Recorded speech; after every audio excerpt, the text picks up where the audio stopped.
Olá, seja muito bem-vindo, seja muito bem-vinda a mais um episódio desse programa e podcast, a nova Advocacia Tributária.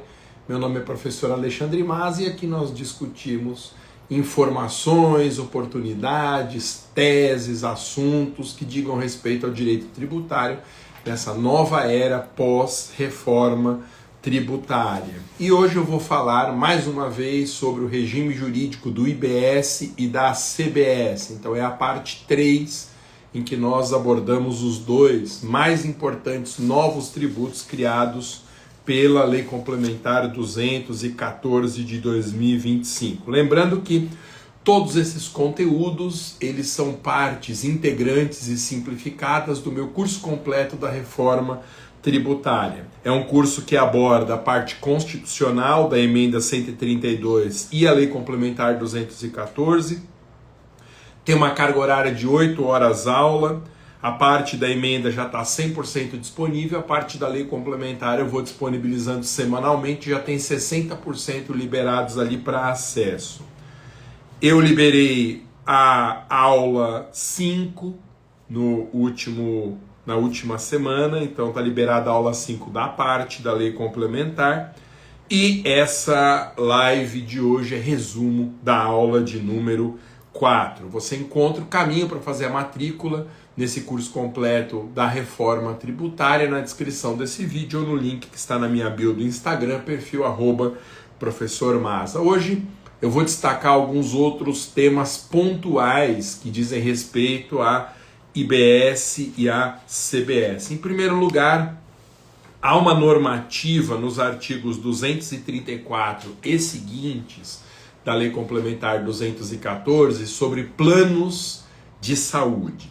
O objetivo dessa normativa é definir o que são os planos de saúde e dar uma isenção poderosa para eles, tanto do IBS como da CBS, com o objetivo evidente de baratear os planos de saúde e assim facilitar o acesso da população em geral a esses produtos que são tão caros e aumentam de forma tão exponencial ano após ano. O certo é que o artigo 234 afirma que os planos de saúde passam a ter um regime especial de IBS e CBS.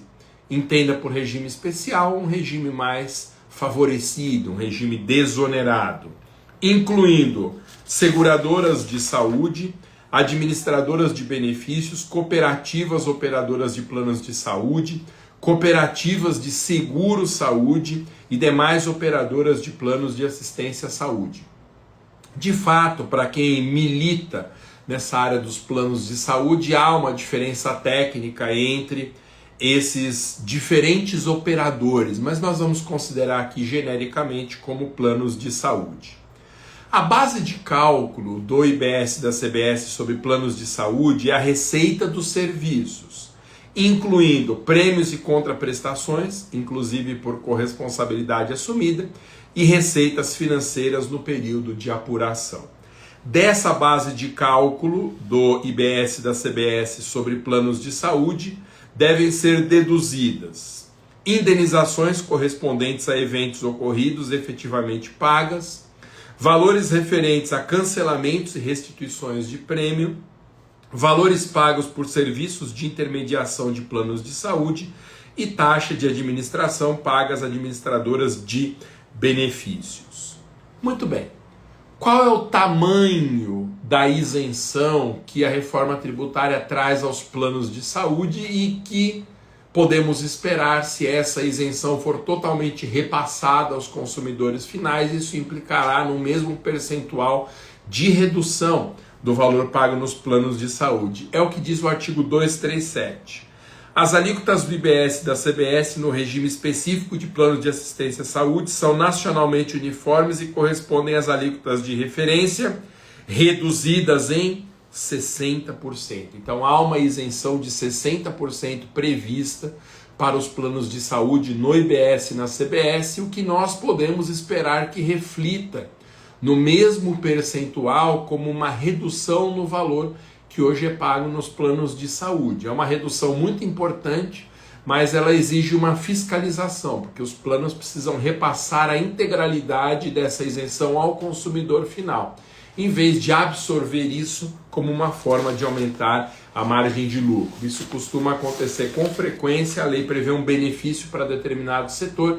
Em vez do setor repassar o benefício integral ao consumidor final, ele absorve esse benefício sem alteração total do preço, aumentando a sua margem de lucro. Isso depende sempre de fiscalização, principalmente da nossa parte como consumidores. Há uma outra disciplina normativa especial dos concursos de prognóstico, ou seja, as chamadas loterias, o que inclui também as bets, conhecidas como fantasy sports. Então, diz o artigo 244 da Lei Complementar 214 que os concursos de prognóstico em meio físico ou virtual, compreendidas todas as modalidades lotéricas, incluídas apostas de turf e demais apostas, ficam sujeitos a regime específico de IBS e CBS. Essa é uma novidade da reforma, uma tributação mais acentuada sobre o que são, no fundo, jogos de azar administrados pelo governo, no caso das loterias, e as bets que nadam num oceano sem nenhuma regulamentação, agora estão sujeitas a regras próprias. Bom, uma outra parte que essa sim é o coração da reforma tributária, é a tributação de bens imóveis. Eu já comentei com você no nosso encontro anterior que há diversas hipóteses de bitributação irregulares previstas na reforma tributária. Bitributação irregular do IBS em relação à própria CBS, bitributação irregular no ITBI, que é do que se trata o que nós estamos abordando aqui, bitributação irregular em matéria de IOF. Os técnicos que elaboraram o projeto de reforma tributária, eles ignoraram os diversos dispositivos no nosso ordenamento que proíbem a bitributação, tais como os artigos 1541 da Constituição, 195 da Constituição, 164, inciso 3 do Código Tributário Nacional, que proíbem de forma veemente que o mesmo fato tirador e uma mesma base de cálculo sejam usados para cobrança de mais de um tributo. Mas você vai reparar, pelos dispositivos que eu vou ler aqui, que a reforma prevê uma bitributação ignorando esses dispositivos todos do IBS e da CBS em relação ao ITBI. Olha o que diz o artigo 251. As operações com bens imóveis realizadas por contribuintes que apurarem IBS e a CBS no regime regular ficam sujeitos ao regime específico previsto nesse capítulo. E aí vem. As pessoas físicas que realizarem operações com bens imóveis serão consideradas contribuintes do regime regular do IBS e da CBS e sujeitos ao regime de que trata nesse capítulo nos casos de... Gente, como meus conteúdos são voltados à advocacia, eu quero que vocês enxerguem esses incisos do parágrafo 1º do 251 da Lei Complementar da Reforma como teses na advocacia. Hipóteses de previsão irregular de bitributação, de modo que em cada um desses incisos, se você tiver um cliente que se encaixe nessas situações, há uma hipótese de ilegalidade, de inconstitucionalidade que nós podemos invocar judicialmente como tese contra a fazenda pública. Primeiro caso, locação, cessão onerosa e arrendamento de bem imóvel, desde que no ano calendário anterior a receita total com operações exceda R$240 mil. Então aqui, o que a reforma está criando é uma sobretributação em relação às pessoas que têm uma alta receita com locação de imóveis, pessoas físicas. Aqui, a gente poderia até discutir uma bitributação do imposto de renda em relação ao IBS e à CBS nessa hipótese, porque o produto de locação já é fato gerador do imposto de renda. E a Constituição e o CTN não permitem a criação de mais tributos sobre o mesmo fato gerador. Letra B. Tenham por objeto mais de 3 bens imóveis distintos. Mais uma vez, uma sobretributação em relação a pessoas com um patrimônio elevado. 3. Alienação ou cessão de direitos no ano calendário anterior de mais de um imóvel construído pelo próprio alienante nos últimos 5 anos anteriores à data da alienação. A ideia aqui é tributar as pessoas físicas que sejam empreiteiras também, que elas trabalhem numa escala reduzida, mas com a construção de imóveis. Essas pessoas também fazem parte de uma nova categoria de contribuintes do IBS e da CBS, mais uma vez bitributando em relação ao ITBI. Então, como eu disse, para quem se interessou por essa tese, há 3 normas no nosso direito proibindo a bitributação. O artigo 154, inciso 1 da Constituição, o artigo 195 da própria Constituição também, e o artigo 164, inciso 3, que prevê até uma hipótese de consignação e pagamento em face da ilegalidade da bitributação.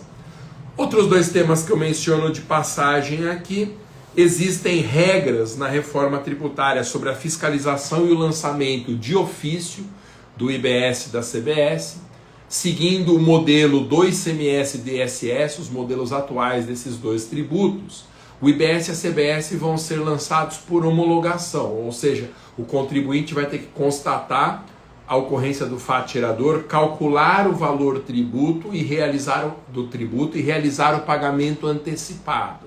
Esse é o lançamento por homologação. No entanto, o fisco, constatando alguma irregularidade nesse lançamento, ele pode efetuar um lançamento de ofício substitutivo do lançamento irregular. É o que está dito no artigo 324 da reforma. A fiscalização do cumprimento das obrigações principais e acessórias, bem como a constituição do crédito relativo à CBS, compete à autoridade fiscal integrante da administração da União e ao IBS as autoridades fiscais integrantes da administração estadual, distrital e municipal. O 328 fala como se inicia esse lançamento de ofício substitutivo no lançamento de homologação.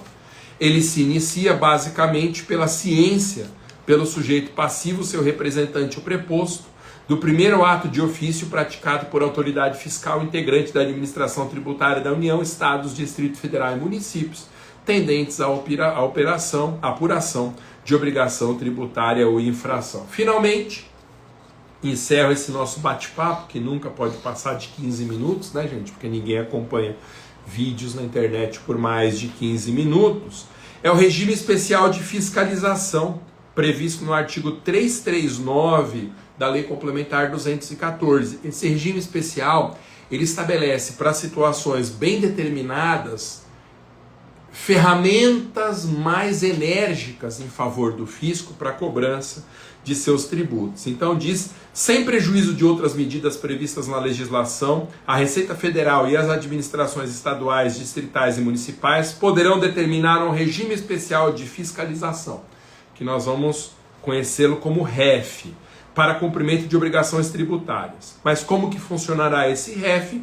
O regime poderá consistir em manutenção de fiscalização ininterrupta do estabelecimento do sujeito passivo, redução à metade dos períodos de apuração e dos prazos de recolhimento da CBS e da IBS e utilização compulsória de controle eletrônico das operações realizadas. Então nós tivemos aqui um vislumbre sobre mais 4 temas que eu abordo no curso completo da reforma tributária. Então, como que se dá o regime dos planos de saúde, a tributação nova sobre loterias e bets, a questão da bitributação com o ITBI e o regime especial de fiscalização com poderes próprios para determinadas situações da apuração de tributos devidos. Valeu? Se interessou pelo curso da reforma tributária, clica no link para fazer a sua matrícula, que está na descrição desse vídeo ou na minha bio do Instagram, no perfil @professor Maza. Valeu, até a próxima, tchau!